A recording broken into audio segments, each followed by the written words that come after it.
सोमवार के दिन जो अमावस्या पड़े वो सोमती अमावस्या कहलाती है।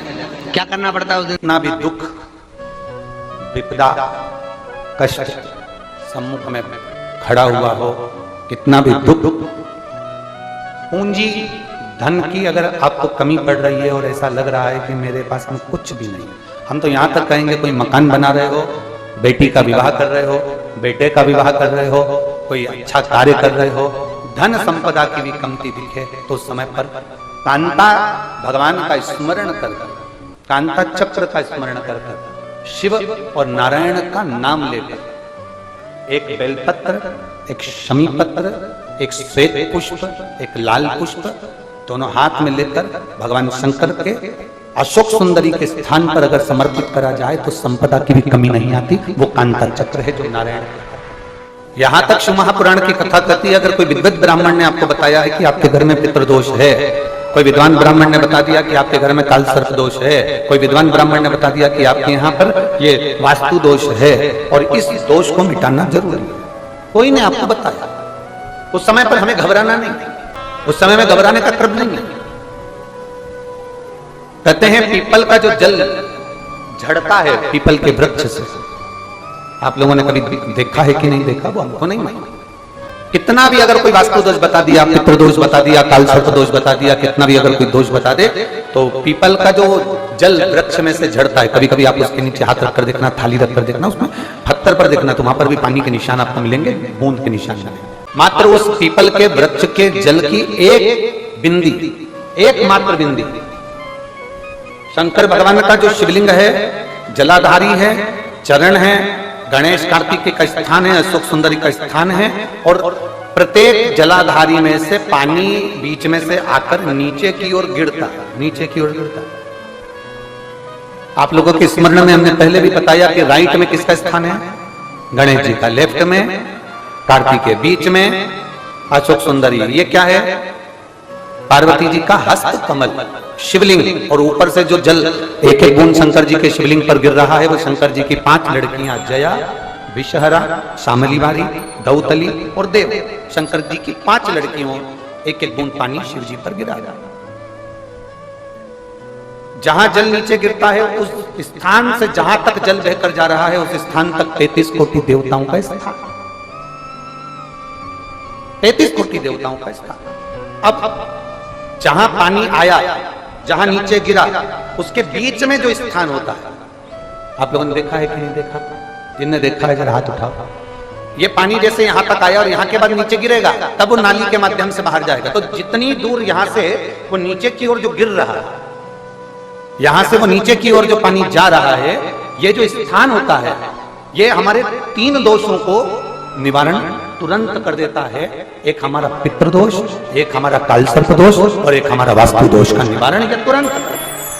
और ये तो हमने केवल आपको शिव महापुराण के माध्यम से बताया कि ये 3 दोष का निवारण कर देता है, पर यदि कभी आप ध्यान से लिंग पुराण को पढ़ेंगे, आप यदि लिंग पुराण को पढ़ेंगे और गीता प्रेस गोरखपुर की लिंग पुराण को लाकर यदि आप पढ़ते हैं, या गीता प्रेस गोरखपुर की शिव अंक को भी आप अगर पढ़ेंगे, उसका नंबर हमारे स्मरण में नहीं आ रहा है, शिव अंक को भी अगर आप पढ़ेंगे तो उसमें भी आपको वर्णन मिलेगा कि हम तो केवल 3 दोष का बता रहे हैं, पर हमारे शास्त्र तो यहाँ पर और भी दोषों का वर्णन कर रहे हैं। जैसे किसी ने बता दिया आपको शनि का दोष है, किसी ने बता दिया मंगल का दोष है, किसी ने बता दिया आपको केतु का दोष है, किसी ने बता दिया आपको राहु का दोष है, किसी ने आपको कह दिया कि बृहस्पति का दोष है, किसी ने कह दिया आपको ये वाला दोष है। दुनिया के जितने दोष, पीपल के वृक्ष के झड़ता हुआ जल की एक बूंद का स्पर्श, भले वो सूख गई हो, उसका एक स्पर्श मात्र जहां पानी नीचे की ओर गिर रहा है, उतनी परिधि, उतनी जगह के बीच में जहां से पानी गिरता है, बस उस स्थान पर अगर वो उंगली अपना नाम और गोत्र का स्मरण कर कर भी लगा दी जाए और एक लोटा जल चढ़ा दिया जाए, तो ये जितने दुनिया के दोष हैं वो अपने आप समाप्त हो ही जाते हैं। शंकर की बोल बम का नारा है। और अच्छे से समझ लो, जरा ध्यान में आ जाए आप लोगों के, नहीं तो गलत कर बैठो तो बहुत स्मरण रखिएगा। शिवलिंग जलाधारी, जलाधारी में से पानी बहता है, नीचे की ओर जाता है। जितना मोटा शिवलिंग की ये जलाधारी होती है, उसमें से पानी जहां नीचे गिरता है, जितनी भी मोटी हो उसमें कहीं पर भी आप बिंदी लगा सकते हैं। उस स्थान पर आप कहीं पर भी उस बिंदी को लगा। कोई कह दे तुमको कि तुम्हारा मंगल गड़बड़ है, कोई कह दे तुमको तुम्हारा राहु गड़बड़ है, कोई कह दे तुमको तुम्हारा केतु गड़बड़ है, कोई तुमसे कह दे तुम्हारा बृहस्पति गड़बड़ है, तो समझ लेना कि हमारे ग्रह की दशा को सुधारने के लिए ये जो स्थान है, बस उस स्थान पर एक बिंदु एक।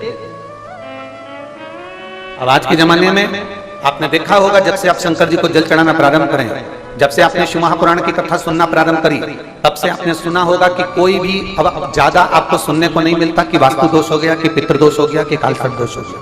इसके पहले का जो समय था, उस समय किसी को भी पत्रिका दिखाओ, किसी के पास भी जाओ, वास्तु दोष, कालसर्प दोष, पितृदोष, ये सारे दोष चलते रहते थे। पर तुमने जो एक लोटा जल शंकर भगवान को समर्पित करा, तुम्हारा चढ़ा हुआ जल उसी स्थान से नीचे गिर रहा है जहां हमने बिंदी लगाने का बताया, वहां से नीचे गिर रहा है, तो तुम्हारा दोष जल चढ़ाते चढ़ाते अपने आप वो दोष समाप्त होता चलेगा। सारी समस्या का हल एक लोटा। आपके घर में पितृदोष है, आपको ऐसा महसूस होता है, आपको लगता है, तो किसी भी नवरात्रि के पहले जो अमावस्या पड़ती है, मान लो अपन अमावस्या पड़ी, आप एक अंदाजा लगाइए, तो जिस दिन अमावस्या रहे उस दिन चावल की कटोरी में एक कपूर का टुकड़ा रख दीजिए महाराज, छोटा सा, और कपूर का टुकड़ा रखकर उस कपूर को दरवाजे के बाहर कटोरी में ही, चावल रखी हुई कटोरी में ही उसको पितरों का स्मरण कर कर जला दीजिए।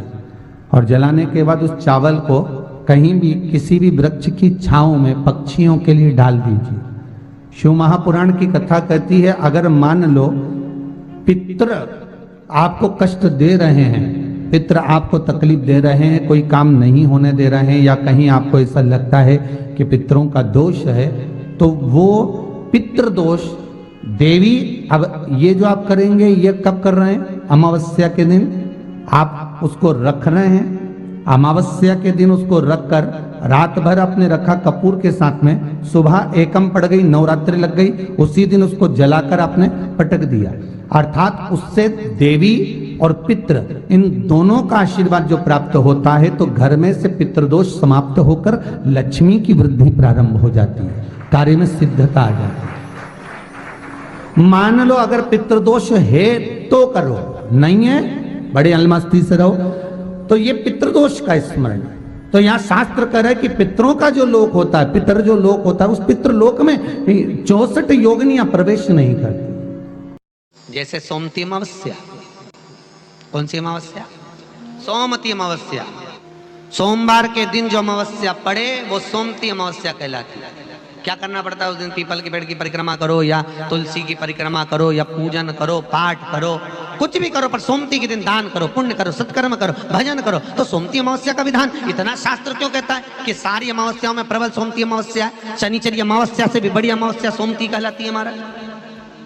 तो कहा उस दिन सारे जितने भी ग्रह हैं, जितने भी ग्रह, सारे ग्रह चंद्रदेव के साथ मिलकर भगवान शंकर की आराधना में डूबते हैं, और भगवान शंकर की आराधना में डूबते हैं तो उस दिन जो किया हुआ दान पुण्य सत्कर्म है वो हमारे, आप लोगों को मालूम होगा, पितरों की 3 गतियां, पितर, आहुत, वासुक। कितने? 3। गर्भ में जो चले गया आहुत है, कुमारी अवस्था में गया जिसकी शादी नहीं हुई, आहुत। पितर अधोगति में अचानक बहुत सारी तमन्ना थी, बहुत कुछ करना चाहता था और अचानक चले गया, मर गया, पितर गिनती में। वासुक जो एक्सीडेंट आदि, फांसी, सुसाइड, वासुक। 3 शास्त्र कहता है सोमती अमावस्या के दिन ये तीनों आहुत, पितर, वासुक, जहां पर घर की कुल की माता पीपल की परिक्रमा करती है, या तुलसी की परिक्रमा करती है, या पूजन करती है, या दान करती है सोमती अमावस्या के दिन, तो ये तीनों को उसका भाग प्राप्त हो जाता है और तीनों तर जाते हैं। फिर उनको पिंड की जरूरत नहीं पड़ती महाराज, उनको तर्पण की जरूरत नहीं पड़ती। इसलिए सोमती अमावस्या का क्रम हमारे हिंदू धर्म में ज्यादा वर्णित किया गया। एक बेल का फल लीजिए। क्या लेना है? बेल का फल, बेलपत्री का जो फल होता है उसको ले लो, उसके अंदर का जो गुर्दा होता है, अंदर का जो भाग होता है, उसको निकाल लीजिए और उस बेल के फल में आटा सेक कर उसमें शक्कर मिलाकर उसको के अंदर भर लीजिए। अमावस्या के दिन सुबह 10 बजे से पहले उस बेल फल में जिसमें तुमने पंजेरी भरी है, आटा सेक कर भरा है शक्कर के साथ में, उसको अपने घर में घुमाने के बाद में जिसको कालसर्प दोष बताया है, पितृदोष बताया है या वास्तु दोष का स्मरण बताया है, घर में सब दूर घुमाकर अपने परिवार का हाथ का स्पर्श कराकर पीपल के पेड़ के नीचे तक खड्डा खोदकर उस बेलपत्र के उस फल को दाब दीजिए। महाराज केवल एक अमावस्या करना रहता है, पितरों के दोष से मुक्ति मिलती है और हमारे घर के कार्य सफल होना प्रारंभ हो जाते हैं। कार्य की सफलता होती है, कार्य में सफलता प्राप्त होने लगती है। हम तो कई बार कहते हैं महाराज जी, अगर ऐसा लगे किसी औषधि को आप ले रहे हैं, मालूम पड़े कि औषधि आपको लग नहीं रही है, शिव महापुराण की कथा करेंगे, मान लो औषधि आपको नहीं लग रही, आपने औषधि बहुत दिनों से ले रहे हो, कोई दवाई, मान लो आप किसी भी दवाई को ग्रहण कर रहे हैं और वो औषधि लगी नहीं रही है, वो शरीर को लगी नहीं पा रही और आप ठीक ही नहीं हो पा रहे, 15 दिन हो गए, 8 दिन हो गए, बताओ उतना की उतना ही कैटरीना है, उतना ही उतना अपना भरा हुआ, वही की वही लीवर, वही की वही किडनी, वही की वही स्मरण, सभी कुछ वही वही है, उतने की उतना ही।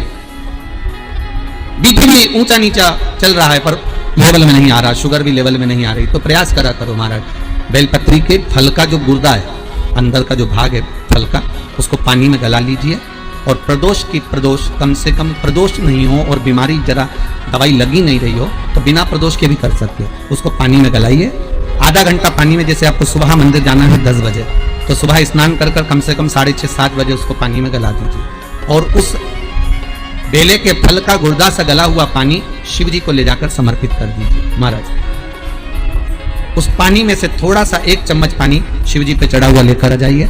उस पानी को जो बीमार व्यक्ति है उसको औषधि देने से पहले मात्र आधी चम्मच से भी आधा चम्मच उसको दे दीजिए।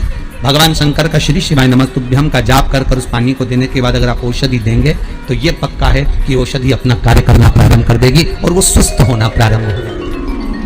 क्या करना पड़ता है उस दिन? पीपल के पेड़ की परिक्रमा करो या तुलसी की परिक्रमा करो या पूजन करो, पाठ करो, कुछ भी करो, पर सोमती के दिन दान करो, पुण्य करो, सत्कर्म करो, भजन करो। तो सोमती अमावस्या का विधान इतना शास्त्र क्यों कहता है कि सारी अमावस्याओं में प्रबल सोमती अमावस्या, शनिचरी अमावस्या से भी बड़ी अमावस्या सोमती कहलाती है। हमारा जितने भी ग्रह, सारे ग्रह चंद्रदेव के साथ मिलकर भगवान शंकर की आराधना में डूबते हैं और भगवान शंकर की आराधना में डूबते हैं तो उस दिन जो किया हुआ दान पुण्य सत्कर्म है वो हमारे, आप लोगों को मालूम होगा, पितरों की 3 गतियां, पितर, आहुत, वासुक, कितने?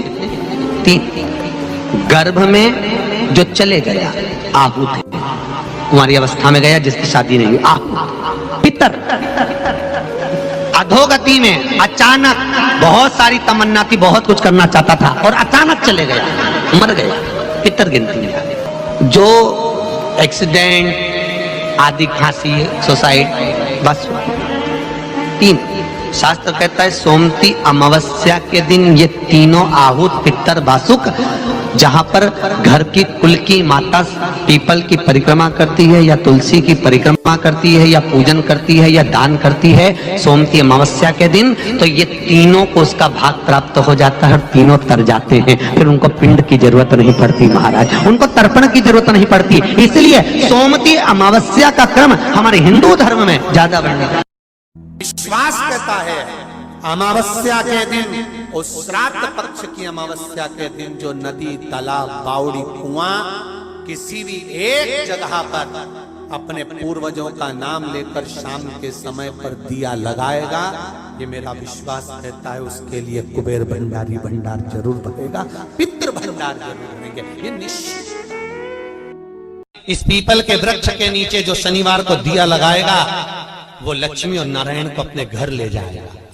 इसलिए शनिवार के दिन पीपल के वृक्ष के नीचे दिया का प्रमाण है महाराज। और सुन दरिद्रता देवी, तेरे पेड़ के नीचे जो खाली हाथ आएगा तू उसके घर में प्रवेश करेगी और जो भरे हाथ से मतलब पानी का लोटा ले जाओ, कंकु ले जाओ, चावल ले जाओ, रोली ले जाओ, कुछ भी, जरा सी शक्कर ले जाओ, गुड़ ले जाओ, आटा ले जाओ, पर पीपल के पेड़ के नीचे कभी खाली हाथ मत जाओ। अगर तू खाली हाथ कोई आया तो तू उसके घर में प्रवेश कर। बड़ का पेड़ पितरों का प्रतीक होता है, बेलपत्री का पेड़ भी पितरों का प्रतीक होता है, क्योंकि ये पितरों के वंश से जो पार्वती मैया का प्रागट्य भाव वर्णन किया। पीपल का वृक्ष पितरों का प्रतीक होता है।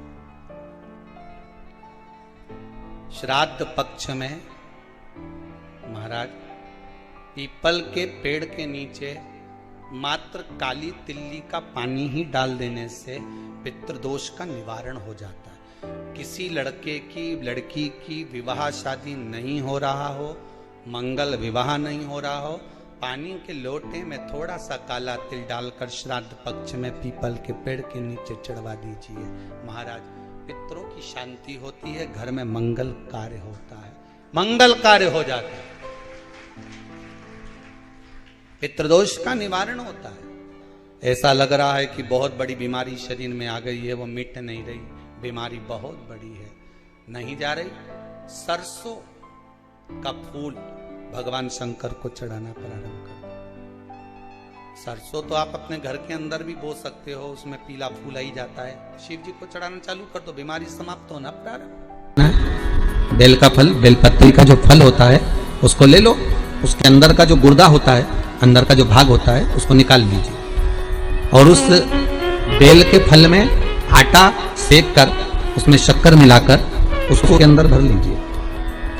अमावस्या के दिन सुबह 10 बजे से पहले उस बेल फल में जिसमें तुमने पंजेरी भरी है, आटा सेक कर भरा है शक्कर के साथ में, उसको अपने घर में घुमाने के बाद में जिसको कालसर्प दोष बताया है, पितृदोष बताया है या वास्तु दोष का स्मरण बताया है, घर में सब दूर घुमाकर अपने परिवार का हाथ का स्पर्श कराकर पीपल के पेड़ के नीचे तक खड्डा खोदकर उस बेलपत्र के उस फल को दाब दीजिए। महाराज केवल एक अमावस्या करना रहता है, पितरों के दोष से मुक्ति मिलती है और हमारे घर के कार्य सफल होना प्रारंभ हो जाते हैं।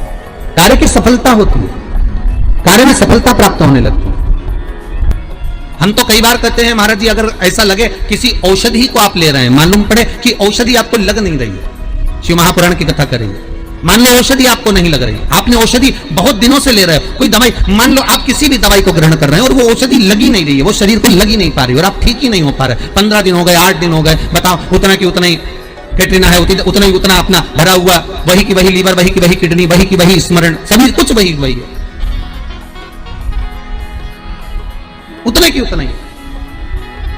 बीपी भी ऊंचा नीचा चल रहा है पर लेवल में नहीं आ रहा, शुगर भी लेवल में नहीं आ रही, तो प्रयास करा करो महाराज, बेलपत्री के फल का जो गुर्दा है, अंदर का जो भाग है फल का, उसको पानी में गला लीजिए और प्रदोष कम से कम प्रदोष नहीं हो और बीमारी जरा दवाई लगी नहीं रही हो तो बिना प्रदोष के भी कर सकते हो, उसको पानी में गलाइए, आधा घंटा पानी में, जैसे आपको सुबह मंदिर जाना है 10 बजे, तो सुबह स्नान कर कम से कम 6:30-7 बजे उसको पानी में गला दीजिए और उस बेले के फल का गुर्दा से गला हुआ पानी शिव जी को ले जाकर समर्पित कर दीजिए महाराज। उस पानी में से थोड़ा सा 1 चम्मच पानी शिव जी पे चढ़ा हुआ लेकर आ जाइए। उस पानी को जो बीमार व्यक्ति है उसको औषधि देने से पहले मात्र आधी चम्मच से भी आधा चम्मच उसको दे दीजिए। भगवान शंकर का श्री शिवाय नमस्तुभ्यम का जाप कर उस पानी को देने के बाद अगर आप औषधि देंगे तो ये पक्का है कि औषधि अपना कार्य करना प्रारंभ कर देगी और वो स्वस्थ होना प्रारंभ हो जाएगी, वो स्वस्थ होगा।